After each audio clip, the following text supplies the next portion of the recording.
in Africa. So once she came out to marry Paul and then she decided to break it off, how did you convince Mum that you were good looking enough and nice enough? I didn't bother to convince your mother. I just... Right, Ken. Hang on, wait, no, let him go. Keep going. I must have been... Charming, No, I must have been good looking. a little... Oh, fuck off.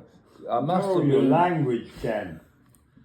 I must have been a little bit enamoured at this nice girl. Yeah. And then the lady I she hope was so. staying with was a friend of mine, her and her husband. And she just said to me, "It's off," you see. And I said, "What is?" She said, "The marriage." Oh. So then, from the heart, I thought, the poor girl. My heart poured out so sorry for her. So I said to her, "Would you like to come out? I'll give you a ride and we can go and see some of the countryside," because she hadn't seen anything. And she said yes. So I put her in this old tank of mine, which had a roaring sort of engine. It made a hell of a din. And I went about 20 miles down the road, where it's dead flat. None of these hills, it's absolute flat. At that time, my topic of conversation was what I was doing in the cotton business. I wasn't. Not very sexy when you're talking to a girl. It wasn't at all. And I was explaining what the various experiments we laid down were doing. There was, and she said she was interested. Yeah, she said, "Listen, stop talking about cotton and give me a kiss." Give me a kiss, yeah. Is that what Mum said? I don't think she did anything. Right. I think she took her down to the lake where they cut into the papyrus to pump water up to our station. And I was just showing her around. I'm a very honest sort of guy, you see. And Really? Hang on, don't shush.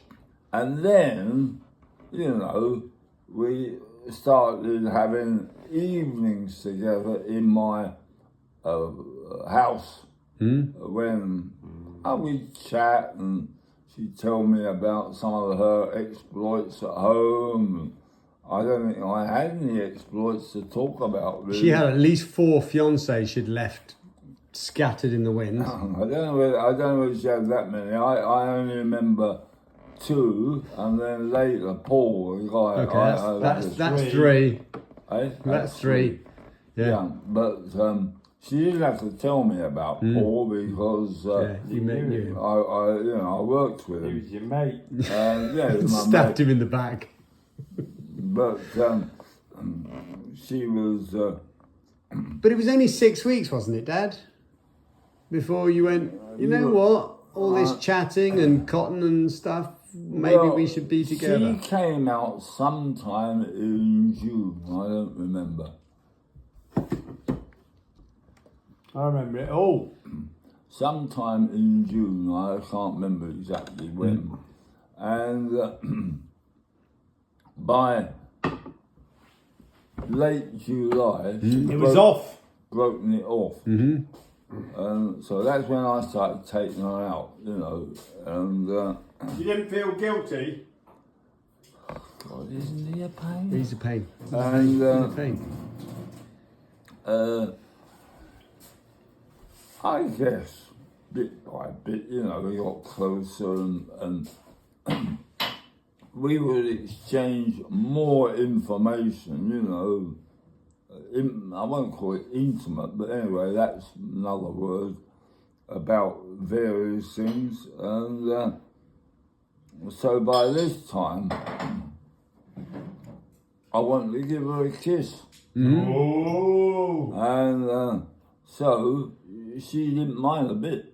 And Oh. so it was one night when she was out of my house. I used to have to take her home in the dark, you know, and With all the lions and the leopards. it's a road, and there we were, and by this time I knew it had broken off, you see, and Bloody right. at a certain point, the old emotions, you know, really got going. And I said, Yours or hers? would you marry me? She said, yes. And I was a bit shaken, actually. Were you down on one knee, or did you? I just... was. Oh, were you? I wasn't doing that deliberately. We had sofas there. They were wooden things that the local people made, and so she was laying on this sofa, and I was kneeling on the floor beside it, chatting to her. Did you not have any chaperones, Dad? So, I mean, I just happened to My say, mother. would you marry me? And she said, yes. Now, in my imagination... She said no. I said to her, are you sure? Now, I don't think I did say that, but I always think I must have done, but I didn't. And from that moment on, of course, the taps were opened and I was... Snogging left, right and centre. Yeah, and charging around to get all the documents or get the permissions, because you were C of E. I was not serious, I was just nothing. And, oh, that's right, get it all sorted out that the church would marry her to me. And that I mean, I realised, and that's when we went out to see the bishop. And he was up the road, a mission, about 45 miles up the road, in a dirt road, and so they said you'll have to go and ask the bishop. So we went up there one day, and I got there and I said, we want to see the bishop, and they said, well, he's out walking in the Shamba, in all the local fields, but they said he'll be back soon. That's when he came in. You know, that particular order just used to wear a white reach me all right down to the ankles. And even on their motorbikes they wore that. But he'd been walking and he had a pair of old tennis shoes, were all dirty and dusty from the field. And that's when, and your mum, she was the one that was worried more than me because, you know, he's a bishop. She didn't know whether she had to kiss his ring or what, and he just came in and said, they tell me you want to get married. And I said, yes. And he had all the details, I sent it on. And so, what do you do? I told him about my work and everything. And he said, well, I don't see any problems. He said, go back to Wandsworth, to the church, and just tell them that I said it's okay. And I think your mum was relieved that she didn't have to get on bended knee kissing his ring. And got back there, and from then on I go into the only thing that went wrong was that I fixed up the wedding date, you know, which was 3 weeks ahead. But I hadn't told the civil administration, you know, because Tanzania was run by the British government then. I hadn't told them. And after about a week or something, we'd been up to Serengeti, that was it, with Mike and Kitty. And I get back and they said, the district commissioner wants to see you urgently. So I went in to see what he wanted. And he said, you haven't raised the bands, you know? You know what they are? Well, over I here, know what they are, Ken. well, you tell him. Because Yeah. you wouldn't know. I don't want to know. Carry on, Dad. You had to publicly announce for 3 weeks that you were going to marry something, whoever she In was. case anyone wanted to object. So cut to the chase. So what happened? You had to say, okay, I'll do it. Yeah, and so he said, you can't get married on that date until you put up the banns. Well, I was in a hurry to get married. I was going to come home on leave. And Wasn't because you love Mum. I said, can't you telegram the governor of the territory in Dar es Salaam and get permission? What a load of old... We only had telegrams. So he said, all right then. So he did. But a week or a couple of days later, he went back and said, no, the governor's refused permission. What So a load of old I then bollocks. had to put the bands up, through the notice on the notice board and all that sort of thing. And, well... Delay the wedding. You had to delay the wedding a few. Delay it by nearly a week. That's good, because otherwise you would have been married in 5 weeks after Paul had got separated. It was 6. Yeah. And so that's it. And that's some of the stuff was... But when you got married, how long afterwards did you go on honeymoon? How long afterwards did you go back to the about UK? a couple of weeks. So about 2 weeks later, you got the boat back to the UK. We got a flight back. Did you? Yeah. There was a little... Wasn't a flying boat. It was a little biplane, a de Havilland biplane, and it went from Wanza up to Entebbe. Yeah. And from Entebbe you picked up, it was called, at that time it was called, I think... BOAC. No, it was British Caledonian, was it? Well, there was, it was British something like Caledonian that. too. And we flew straight home. Oh, and the other thing was, I said, well, I'll have to get a decent car because all I had was a tank. And your mum had talked, one thing she talked about was this German, I don't know if they call them engineers or mechanic, who was an agent for VW. Where and was that? In Dublin. He had taught her to drive a VW, the ordinary VW, the little one. And she said, he taught her how when you go round the corner with those things, you don't lift your foot off the accelerator, you push it down. You've got to drive it around the corner because the engine's in the back. And anyway, so I decided to get one of these. They were very good for the conditions. But Like a VW Beetle. Yeah. Yeah, but they weren't very big. But So where did that get ordered from? eh? Where did you buy that from? Oh well, there was an agency in Monza. For VW. Well, agent, and so they ordered it up, and I said I want it there when I get to England, and so we got there. We went by train down to stay with my mother, and of course that was the other Problem. yeah, because she didn't like the Irish, and she Didn't like the Catholics. She didn't like the Catholics, and because my brother had done this a few years earlier, and then when I pitched up with Geraldine, he says, I thought so. Not another one. Yeah, and I warned Geraldine, about this.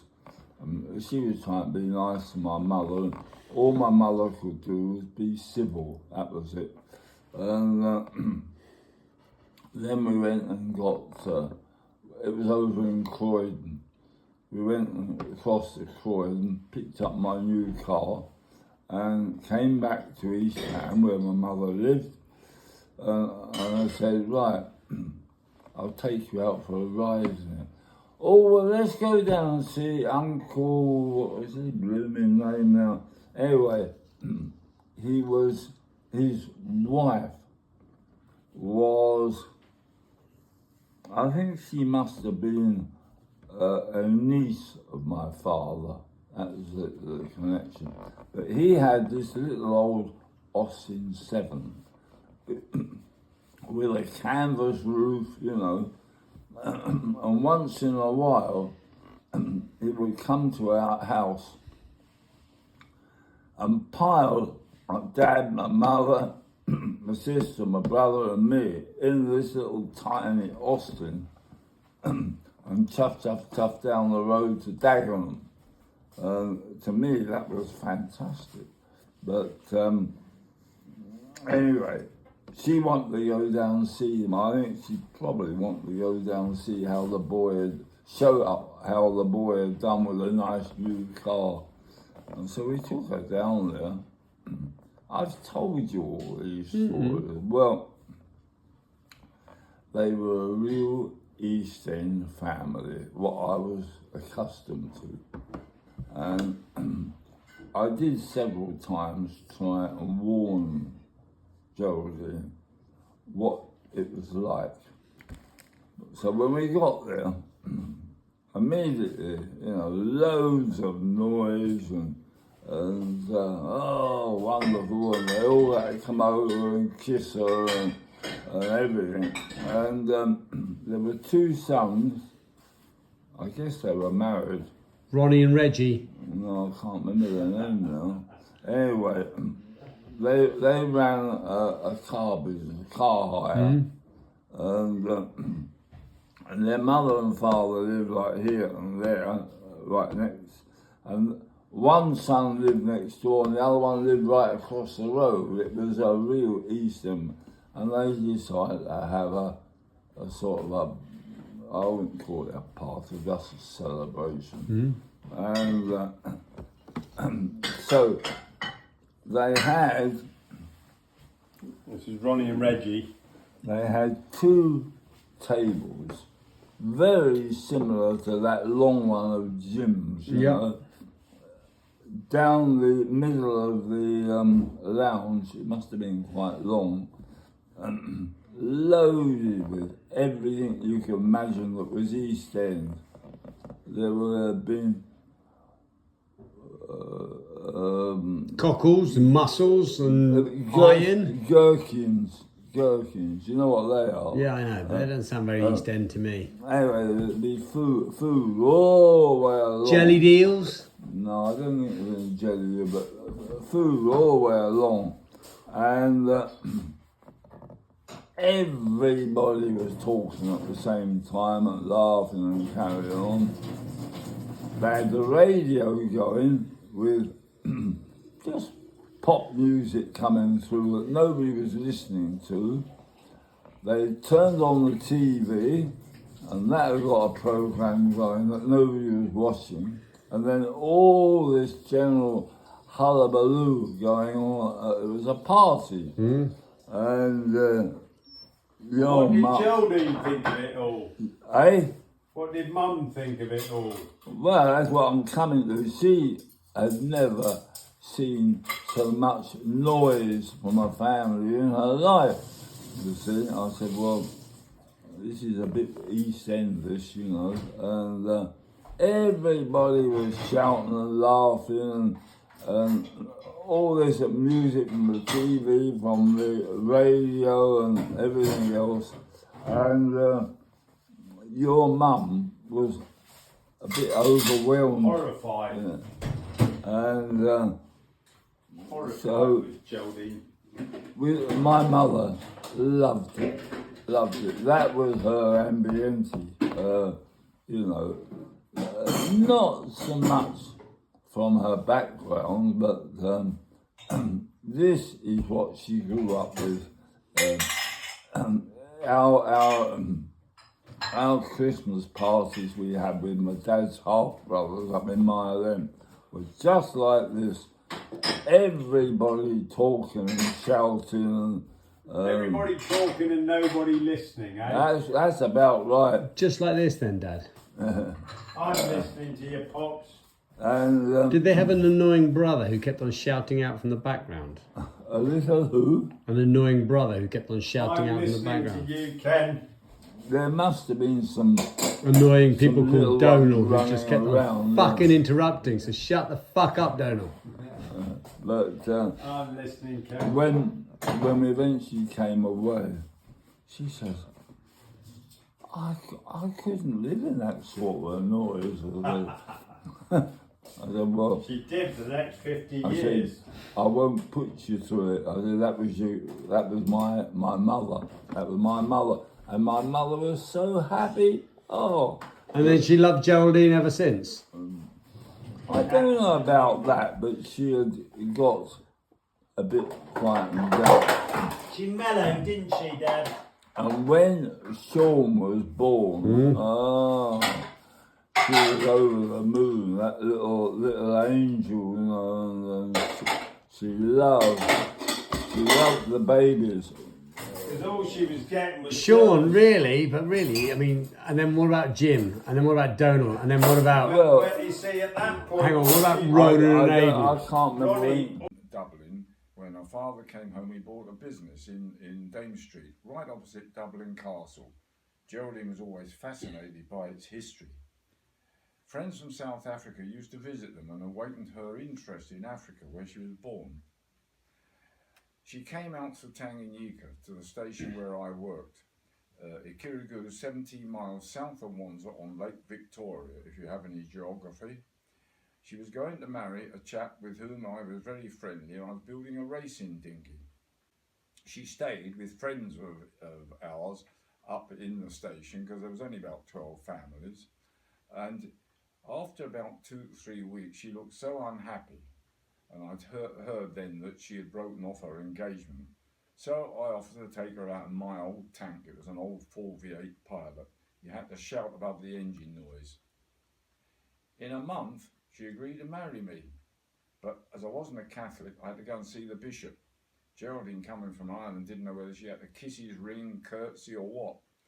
When we got up there to this mission, he came in from the fields and he said, "So you want to get married? Well, let's have a beer." I think that was the biggest shock to Geraldine. Anyway, he agreed, and so we were married in Wanza in September 1957. Soon after we were married, she started to teach me some of the little bits of Irish that she knew. Tarampog, which means give us a kiss. So a young husband or a fiancé didn't need a second invitation on that one. We had a wonderful 7 years in Tanzania, or Tanzania it is now, with 3 healthy sons. They're all here, James, Sean, James and Donal. And then I went to Zaria in 1964, where after we had a civil war, but at the end of the time, Geraldine suddenly found she was having another baby, and only about a month before it was born, she found it was twins, which was quite a shock. Anyway, they're here with us as well now, Ronan and Aidan. We went on to Nairobi, and I had to leave Nairobi in 1972, and as Geraldine was back at home, I had to go and pack all the stuff. And I was helped by some Dutch friend, Annemieke, with her girls. They were packing all Geraldine's clothes, and they came to her wedding dress. And they said, "What should we do with this?" "Oh, she doesn't need that anymore." I said, "Go and take it away and use it for a fancy dress." They were a bit aghast, but anyway, they took it. I went then to Pakistan, and from Pakistan I was asked to go and spend a few weeks in Afghanistan. That was long before there was any trouble. And I went down to the Helmand Valley, where all the shooting and people have been killed. Geraldine stayed in Kabul with the twins, and she got the opportunity to go and visit the Bamiyan Buddhas. These are these huge Buddhas north of Kabul, about 80-90 feet high, which the Taliban have since blown up with explosives. I changed jobs in '76, and we all went to Lima, Peru. I travelled quite a lot in that job, and Geraldine sometimes was able to come with me, and she got the chance to visit exotic places like Bhutan, Nepal, and many South American locations. And she actually gave Sean a year lodging there when he hadn't got much work or he hadn't got a job or something. She put him up for a year in her place and fed him and looked after him, and for When he that left Peru, Ronnie. I really bless her, because Sean needed something like that. Sean was very good to her. Well, he was good, but she was very good to him, Donald. Yeah, I agree. Anyway, that is the end of the story. Hey, Dad. I asked him, I said, are you tired, Ken? He said, no, I'm good. He says, I still got one hand, I got my beer in the other.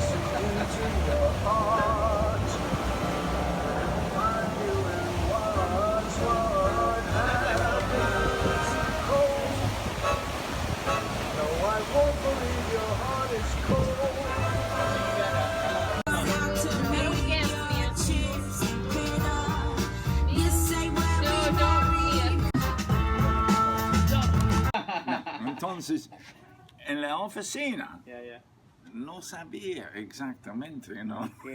La calidad. Entonces, no sé si recuerdo Mario Vargas Llosa, fue un autor peruano.